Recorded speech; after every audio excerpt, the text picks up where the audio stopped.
오늘 정말 한국에 와주셔서 너무 반갑습니다. 네, 오늘 첫 방문을 알고 있는데 오늘 링구아 프랑카 와이너리 직접 만드시고 그 전에는 정말 마스터 소믈리에로서 미국을 대표하는 그런 정말 슈퍼스타죠. 와인 먹는 사람들한테는. 네, 오늘 정말 그래서 디너 전에 일단 이렇게 모시고 사전 인터뷰를 좀 부탁드리려고 합니다. 질문 한 10가지 정도가 될 거고요.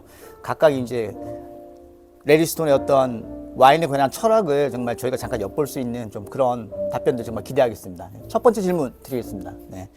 So question number one is 한글로 해야지. 네. 네. 처음부터 와인업계 사람이 아니신 걸로 알고 있어요. 근데 학문과 문학의 길에서 와인의 길로 방향을 틀게 만든 그 결정적인 순간이 있으셨다고 들었는데 그때 선생님을 움직이신 게 야망이었는지 아니면 호기심이었는지 아니면 어떤 삶의 방식에 대한 갈증이었는지 그게 궁금합니다. I lost a bet. I lost a bet. Yeah. That I could become a sommelier because I knew so much about wine already from a friend of mine who was also in graduate school but couldn't teach. So the bet was, I bet I couldn't get the job as a sommelier that was available because there was only 2 jobs in the city of Seattle where I grew up. And he said, no, you could get it. You know more than all the other candidates for that job. And basically, I lost the bet. Oh, that's why you choose the... But once I had the job, it was like, this is much better than teaching English or teaching. I taught in 3 different subjects. So I taught film studies, I taught German, and I taught English literature. So at the university. But when I got the job as a sommelier, I said, well, this is much nicer. I think I'll stay with this for a while, and then I'll finish my dissertation and teach. But I never finished. Okay, it's like some kind of destiny. Yes. 자, 두 번째 질문 드릴게요. 네. 마스터 소믈리에 시험을 통과하셨을 때 오히려 합격하고 나서 이제 자신의 어떤 무지를 더 크게 느꼈다고 말씀하신 적이 있습니다. 한 사람을 소믈리에를 이제 와인의 진짜 전문가로 만드는 게 합격인지 아니면 합격 이후에 시작되는 어떤 그런 겸손함인지 궁금합니다. Well, I guess I began by being humble enough that I never thought I could pass the Master Sommelier exam. And I took it only as a practice for a competition I was in Paris for the best sommelier in the world. I had already won the title of best sommelier in America when I took the Master Sommelier exam to practice for the international exam in Paris, the test in Paris for best sommelier. And I just happened to know enough to be the only one that year that passed. So I was humbled afterwards primarily because I knew one thing you have to know is that you don't know everything, and you have to know that you don't know something and not try to fake it and not try to fool people. So I knew I'd be in trouble once I had the title of Master Sommelier, and once I won the title shortly thereafter of being the best sommelier in the world. People would come up to me and say, do you know this? And it would be like, how does Cocherie do his fermentation, or things like this that were much deeper level of knowledge than I needed to pass both exams because those exams were very broad. Yeah. They required a certain depth, but they were not that deep that I'd know every individual producer in every region in the world. But all of a sudden I was expected to know that. So it was very humbling. Okay, so I understand. 자, 세 번째 질문 바로 드리겠습니다. 파리에서 국제대회 우승을 거두신 뒤에 미국인 소믈리에 위상이 분명 달라졌습니다. 그때 선생님 개인에게 가장 크게 남은 감정은 승리의 기쁨이었는지 아니면 책임감이었는지 아니면 더 이상 마스터 소믈리에로서 가볍게 말할 수 없게 되었다는 어떤 두려움이었는지.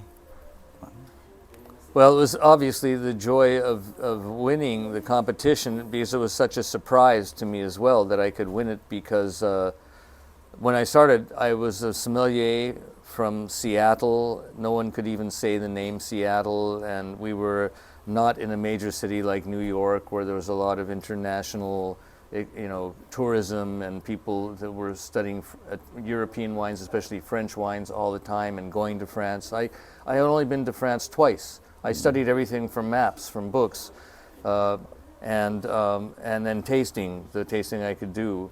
And from my experience with winemaking as a child and wine tasting as a child, so I had an experience for analyzing wine. But to pass this test and win the title of best in America was already incredible. And then I thought, well, there's no way I can win the one in Paris. But I was a better taster than some of the other other competitors at the time. I answered all the questions better than they could on the theoretical part of the exam. And then my service was very good too. So I just happened to beat out the best sommelier of France in being the best sommelier in the world in French wine. So that was quite a shock. Yeah. So I think what happened was it changed America's view of American restauration, the American restaurant world, that an American sommelier from nowhere, basically, could win this competition. And so that did change a lot in America. But for me, it was like, how did I do this? I mean, I couldn't believe it.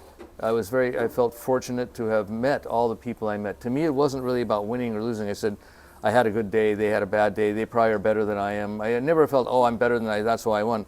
I mean, the points were not that different between me and the gentleman from Japan and France. The French, the Japanese, and I were very close. So I go like, I just had a better day. And I knew the answers to the questions they asked. Yeah. That's it. So it was luck, it was knowledge, it was experience, and I just won. So to me, it was really a remarkable pleasure to find that, to feel like I've come so far in a short time in my profession that I can win this title. Yeah. And it did change people's view. It was at a time when, at the same time, the Bocuse d'Or had an American entry for the first time. Oh. So an American chef came in second Yeah. in the Bocuse d'Or, and that was also big news. America conquered the Europe. Yeah. Yeah, and then shortly, a little while after that, about 8 years later, I did an event in England calling it the American Food Revolution. And we had the top 3-star chefs from France come to this event in near Oxford. And we had Alice Waters, Charlie Trotter, Thomas Keller, Daniel Boulou. We had all the great chefs in America come and cook, and all the great chefs in Europe, and all the head of the INAO came. We had American wines as well, so they were getting to taste what we were doing. It was a very beautiful turning point in the world, and we didn't really we were never really at the top culinarily, but it enabled a space for people in Asia, chefs in Scandinavia came up very big, chefs in Spain, so it wasn't just a French world anymore. Yeah. Now Korea is big. Yeah. In these days, we Yes. are challenging everywhere. Many great restaurants in the United States are Korean restaurants. You go Yeah. to New York, you go to Los Angeles, Miami, fantastic, great restaurants. The best restaurant where I make wine, the best restaurant in Salem, Oregon, is a small little Korean bibimbap house. Yeah, bibimbap. Bibimbap. Yeah. Good. Thank you. 자, 네 번째 질문은 찰리 트로터스와 루비콘 시절 선생님은 와인 리스트를 만든 사람이 아니라 사람을 길러낸 멘토로 더 오래 기억되고 있습니다. 좋은 소믈리에를 만드는 핵심은 지식인지 감각인지 아니면 서비스인지 아니면 사람을 대하는 태도가 가장 중요한지 지금 하나만 남기셔야 한다면 무엇을 남기시고 싶으신지 궁금합니다. They're all important. All Yeah. of those are important, but the greatest one is attitude towards people. Yeah. Your attitude towards guests in your restaurant and how you listen to them. It's important to listen to the guest and understand what their expectations are, and ask them what they like normally before you make a recommendation, because you can choose a number of different wines for any menu, but to understand if they prefer sweet or maybe dry, or they prefer big flavors, or they like more elegant flavors, you have to ask. And so you have to listen to them, and then you have to do them a service. You have to know it's a service because you like people. And you should not be in a restaurant profession if you don't like people and you don't want to help them have a great time. 다섯 번째 질문은 제자들은 선생님께서 와인을 주제로 가르친 것이 아니라 문화로 가르쳤다고 말합니다. 와인을 많이 아는 사람과 와인을 통해 사람을 연결할 줄 아는 사람 사이에는 어떤 차이가 있다고 보시는지. Well, I think wine is all about people, about culture, about community. Sommeliers form a community naturally, no matter where they are. I can meet a sommelier here in Seoul. I can meet a sommelier in Tokyo or in New York or in Paris. And we're a brotherhood and a sisterhood. We work together to create pleasure but also to understand the importance of what we do in terms of what we promote, being responsible products of the earth that promote a good ecology, a good environment, and health for all people. 자, 여섯 번째 질문은 소믈리에로 세계 최고 수준의 명성을 얻으신 뒤에도 선생님은 결국 포도밭과 땅으로 가셨습니다. 유리잔 안의 와인을 설명하는 일과 실제로 땅에서 와인을 만들어내는 일 사이에는 어떤 갈등이 있었는지, 그리고 이제는 와인을 말하는 사람보다 와인을 만드는 사람이 되어야겠다고 느끼셨는지 궁금합니다. Well, first, I think there is no internal conflict between talking about wine and producing wine. I think the conflict would be if I actually tried to make a wine. I never tried to make a wine. I try to grow wine. You grow wine in the right place, that's what terroir is about. You have to find a place where the grape that you want to grow is perfectly suited to the environment. You can't change that. You can't put the wrong grape in the wrong environment. So the environment dictates everything. And so I would never represent or make or produce a wine. I like to say grow a wine or produce a wine that I didn't believe in. So when I talk about it, it's perfectly in line with my philosophy about farming regeneratively, about improving the earth, improving the environment for all beings around the vineyard. It's not about exploiting grapes from a place and making a product to sell. It's about growing something that nature gives us in combination with our husbandry of it. We raise it, it's a product of nature, we raise it and try to make it the best it can be, optimize what it is, because it has to change from juice into wine, and that's our responsibility. Yeah. But nature dictates the flavor, and so our interpretations may be different, but it's no conflict. There's only a conflict if you produce something you don't believe in or try to talk about something you don't really believe in. 자, 일곱 번째 질문은 60세에 평생의 컬렉션을 팔아서 땅을 사셨습니다. 그 결정은 사업적인 판단이었는지 아니면 이제 내 생애 마지막으로 진짜 믿는 것을 남기겠다는 존재론적 결심이었는지. Well, it was my life savings. I also cashed out all the money I ever had. So it was that a decision based on financial profit? No, it was total stupidity. There's no total risk. I risked everything, but only because it was an aesthetic decision. It was a personal aesthetic decision and kind of, I wouldn't say, it was an opportunity. It was the chance to see an opportunity that other people had passed by or other people had tried for even and they couldn't attain. And I saw it was my chance to do something really unique and special in a special place. I wasn't buying land. I would never just buy land and say I want to build something. Yeah. It was that place was so special. I created Evening Land next door. I believed in that site for 40 years. I knew that site for 40 years. And I never thought I could buy anything there. But when I ran Evening Land, I looked across the road and I saw this farm that was run down. And so I asked the owners what they were planning on doing with it. And they said, well, it's not for sale, but we don't really farm it, but it was our wedding gift from his parents, from the husband's parents. Yeah. So I said, well, if you want to sell it, I really would think it's a great vineyard site. I would love to plant it. And it took 2 years to talk to them, and they finally agreed. And then I was going to have Evening Land buy it, but they left. Well, I left Evening Land already. Yeah. So I just said, it's silly. It took 2 years for me to negotiate this. I'm going to sell everything I own, and I'll have no money left, but at least I'll have this land, and then I can find a way to plant it. I didn't have enough money to plant it. So one thing fell into another, like the movie Field of Dreams with Kevin Costner, where he buys a cornfield in Iowa and then makes a baseball diamond for an imaginary baseball game. Yeah. So I just bought the field, Yeah. and then my friend, an attorney, said, well, you believe so much in this. I showed him the contract I was going to sign, and he goes, you believe so much in this, what are you going to do with it? I said, well, I'll have to figure out a way. I'll give someone a lease who has the money to plant it, but I get to decide. He said, what if I give you the money to plant it? And I go, sure. I said, that'll be a nice income over the years, And then Dominique Lafone came and visited, and Dominique Lafone said, you should make wine. This is a great site. Look what you did, because we worked together at Evening Land. I said, Dominique, I don't have money to do this. And he said, you really should think about it. So as a joke, I said, if you're interested in being a partner, I would do it. And that's what happened. So he said, I want to be a partner, and I go, okay, let's try. And we had to raise a lot of money, and I had to go into debt. So I had no debt before, but now I had a lot of debt. And the result was Eveningland, which is a great success. Two hustlers.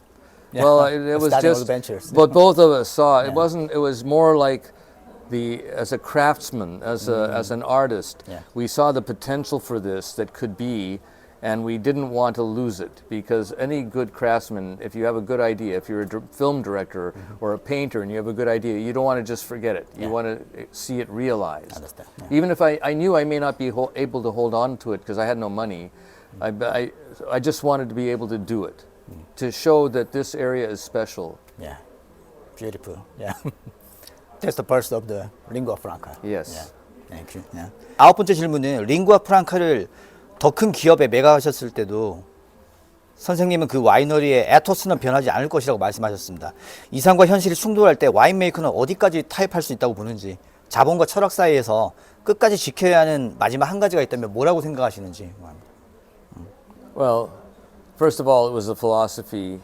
I'm terrible with money. I mean, I don't, you know, I spend money probably more than I should, and buying a vineyard, buying a farm, and planting a vineyard, that was folly, but it worked out. And then, but I think what I was most concerned about was who bought it. What are their fundamental philosophy about farming? And why would this company, this big company, want to buy me? I was too small for them to have any interest. So I interviewed the president of the division that wanted to buy me, and I said, "Why do you want to buy me? I'm too small." That's what I'm most curious about, you know. And he said, "One, you farm organically, and you also use regenerative and biodynamic practices, and so we're very interested in that for the rest of our company as well. We like your team, your experience, and the winemaker's experience, and Dominique Lafon. That's a fantastic team." And then, you know, Thomas Saab, the winemaker, he worked at Domaine de la Romanée Conti and Domaine du Jacques, so he had a lot of technical knowledge and also, you know, craftsman-like knowledge. And Dominique was an amazing mentor to him. And then he said the land is great, and I built a great winery. I designed a winery with Dominique, and with Thomas, that was one of the most remarkably, not very expensive wineries, but remarkably conceived and remarkable in its ability to produce great wine, and so they wanted all of that, but they said, you know, the next thing I said was, what about my employees? What about all the employees here? Are they going to keep their jobs? Or are you going to take us over and just put in some other team from, you know, a remote team that you already have? And he said, no, we want everyone to stay. In fact, he made me stay. I have a long-term contract. He wanted me to have the contract. Even if I didn't want it, he wouldn't buy it if I didn't have a long-term contract. He wanted Thomas to have a long-term contract, and every employee that I had got a raise and got better benefits than I could afford to give. So they all stayed. Yeah. That was it. That's what I wanted. I wanted to save the employees, because it's not my winery, it's all of our winery. The team makes it. It's not me. I don't go out and prune the vines every day. I don't top the barrels every day. It takes a team. So they got rewarded, and I didn't get much money, honestly, but I had no more debt. Yeah. I got out of debt. 자, 10번째 마지막 질문 먼저 드리겠습니다. 질문 하나는 저희가 아껴놨고요. 마지막 10번째 질문 먼저 드리면은, the final question is, what is wine? What is wine? What is wine? Oh, okay. So- That was a different question than I had. You changed your last question. So what is wine? Wine is very complex. The last question I had was, what inspires you? You know, what do you think now about wine? And I said, wine continues to inspire me. You know, sommelier, being a sommelier, being everything, wine, it still inspires me every day, because wine is, as I said, growing wine is being in touch with nature, is being in touch with all the animals. We have deer, we have mountain lions, we have bunny rabbits, and we have foxes, we have songbirds, hundreds and if not thousands of songbirds, and we also have hawks and owls that eat the songbirds. So there's a whole cycle of life, and you're surrounded by that, and it's a beautiful thing. And also, nature is invigorated by us giving them a place to live, and we're fortunate that that still there's a lot of forest around us, a lot of mushrooms, a lot of animals, and the bacteria in the soil is alive. So you're surrounded by that. So what is wine? Wine is life. Wine is a beautiful thing. It's a gift of nature, and that was given to man. Man recognized this gift long ago, probably 8 to 9,000 years ago, and started making wine, but not by accident, by intention. They saw how good it was. They made it intentionally, but we don't. They didn't really make it. They got the grapes and then they let it happen, and then they nurtured it so it wouldn't turn to vinegar. Yeah. Today we know more. We do even more to help nature. No pesticides, no insecticides, no irrigation. It's all dry farmed. I chose the spot where that was possible for Pinot Noir and Chardonnay. And it's worked out very well because it is a special place, and as a result, the wines are unique. Yeah. They're not. They have a lot in common with Burgundy, only because of the place has certain conditions that, like the coolness of the climate, the water availability, the shallowness of the soil, so you get more mineral expression. It reminds people of old world wines, even though it's a new world wine, and that's the nature of the place. Yeah. It means the wine is the inspiration, and something like a life form. Yes, that was in my answer that you asked originally. I said, what does wine mean to me now? My answer was, wine continues to teach me something new every day about farming, about producing wine, about nature, and also it inspires me, to continue. And it hasn't changed from the first time I was a sommelier, in 1980, professional sommelier, to today. I actually was inspired earlier because I made wine when I was 13, so, unusual, but I started tasting wine blind when I was 7. So it was just my curiosity. Yeah, still. Yes, still.